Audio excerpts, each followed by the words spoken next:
पहले भाग में हमने जाना भक्ति किसे कहते हैं, भक्ति की परिभाषा क्या है और ये समझा कि इसे सुधा क्यों कहा गया है। हमने प्रभु रामचंद्र जी से प्रार्थना की कि वे अमृतमयी भक्ति की निष्पत्ति के लिए हम पर विशेष कृपा करें। दूसरे भाग में हमने जाना कि भक्ति को चारों पुरुषार्थों से श्रेष्ठ क्यों माना गया है। तीसरे भाग में हमने जाना कि धर्म किसे कहते हैं और अच्छे कर्मों के फलस्वरूप कितनी अवधि तक स्वर्ग की प्राप्ति होती है। चौथे भाग में हमने जाना कि मोक्ष किसे कहते हैं और भक्ति विलक्षण कैसे है। पांचवें भाग में हमने भक्ति और आसक्ति में क्या अंतर होता है ये समझा। छठे भाग में हमने जाना कि परम प्रेम किसे कहते हैं। सातवें भाग में हमने जाना कि सर्वोत्तम भक्ति किसे कहते हैं। आठवें भाग में हमने पढ़ा कि आसक्ति का त्याग हमें क्यों करना चाहिए और भक्ति के लिए किस तरह की योग्यता की आवश्यकता होती है। नवें भाग में हमने समझा कि भक्ति द्वारा किसे परम पद की प्राप्ति हुई है। 10वें भाग में हमने जाना कि कर्म योग और योग का क्या फल है और मोक्ष की प्राप्ति कैसे होती है। 11वें भाग में हमने जाना भक्त को भक्ति में किस दुर्लभ आनंद की प्राप्ति होती है जो योगियों को भी नहीं प्राप्त होती, तथा ज्ञान योग और भक्ति योग के लक्षण क्या हैं। 12वें भाग में हमने पढ़ा कि भक्ति एक है पर उसकी अभिव्यक्ति अनेक प्रकार से की जा सकती है। 13वें भाग में हमने भक्तों के भाव के बारे में जाना। 14वें भाग में हमने नवदा भक्ति के बारे में जाना। अब आगे श्लोक संख्या 24। सर्वेषु साधनेषु वै सत्संग साधनम परम वाल्मीकिर ध्रुव प्रहलादौ सत्संगात् प्राप्नुः परम। अर्थात भक्ति के अनेक साधनों में से सत्संग ही सर्वश्रेष्ठ है। सत्संग के द्वारा ही वाल्मीकि, ध्रुव और प्रहलाद ने भगवान को प्राप्त कर लिया था और उनके साथ एक हो गए थे। भक्ति का परम साधन है सत्संग। सत्संग का अर्थ होता है सत्पुरुषों, ज्ञानी पुरुषों, अच्छे साधकों के साथ कुछ समय तक रहना, कुछ सीखना और उस सीख को अपने जीवन में उतारना।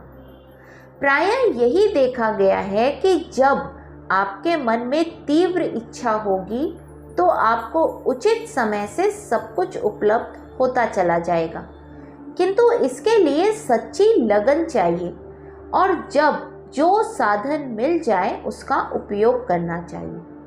सत्संग से सबका कल्याण होता है। आज तक जिनको भी सद्गति मिली है वह सत्संग द्वारा ही मिली है।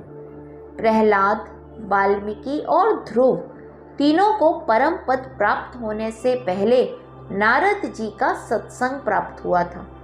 इसलिए तो तुकाराम महाराज ने कहा कि हमको यही दान दो कि आपका विस्मरण न हो, हम आपके गुणगान बड़े प्यार से करते रहें।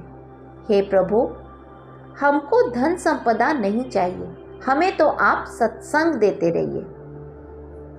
साधना काल में कुछ कठिनाइयाँ, कुछ बाधाएं तो आती ही हैं, परंतु तब यह याद रखना चाहिए कि कठिन कार्य को पक्के इरादे वाले अर्थात ऋण निश्चयी ही पूरा कर पाते हैं। कई लोग शुरू में घबरा जाते हैं, कई काम तो अच्छी तरह शुरू करते हैं किंतु कठिनाई की उपस्थिति होते ही सब कुछ छोड़कर भाग जाते हैं।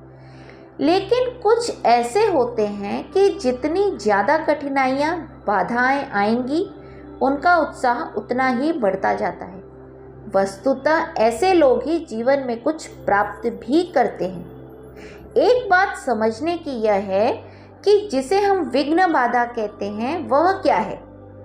जब व्यक्ति का ध्यान अपने लक्ष्य से हट जाता है तब उसे हर चीज समस्या ही मालूम होती है। जिसका चित्त अपने लक्ष्य पर दृढ़ है उसके लिए कहीं कोई कठिनाई नहीं होती। विघ्न बाहर नहीं होता, हमारे मन में होता है। आगे हम देखेंगे कि विघ्न क्या होते हैं और उनका निवारण कैसे हो सकता है। श्लोक संख्या 25।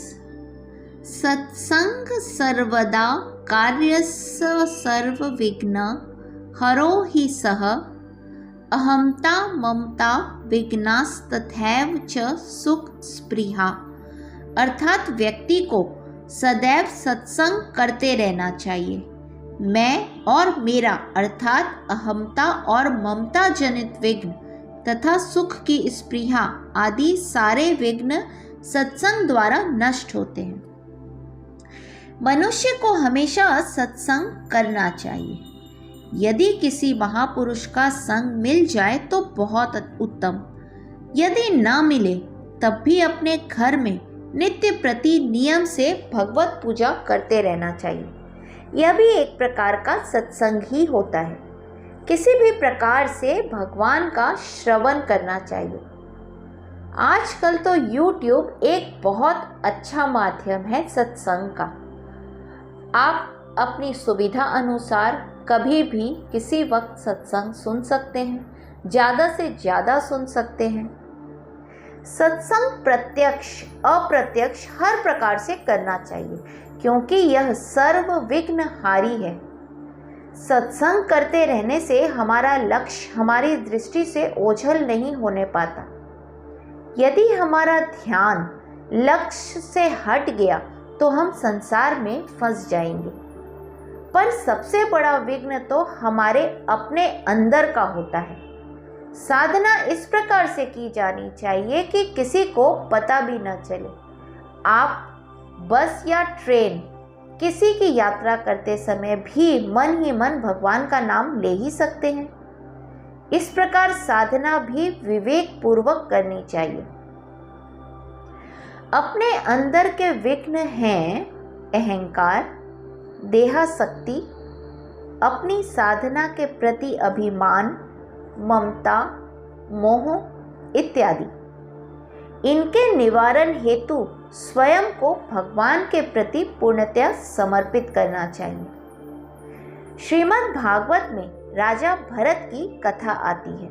आप सबने अवश्य ही सुनी होगी। उन्होंने जिस हिरण को बचाया उसके प्रति उनकी गहरी आसक्ति हो गई। फलस्वरूप क्या हुआ? उनकी भक्ति छूट गई। सचमुच ही यह अहमता, ममता और सुख स्पृहा आदि भक्ति पथ के विघ्न हैं। सुख स्पृहा से आशय है रसना, स्पर्श, रूप, शब्द, गंध की भोग करने की लालसा। ये समस्त विघ्न सत्संग करने से दूर हो जाते हैं।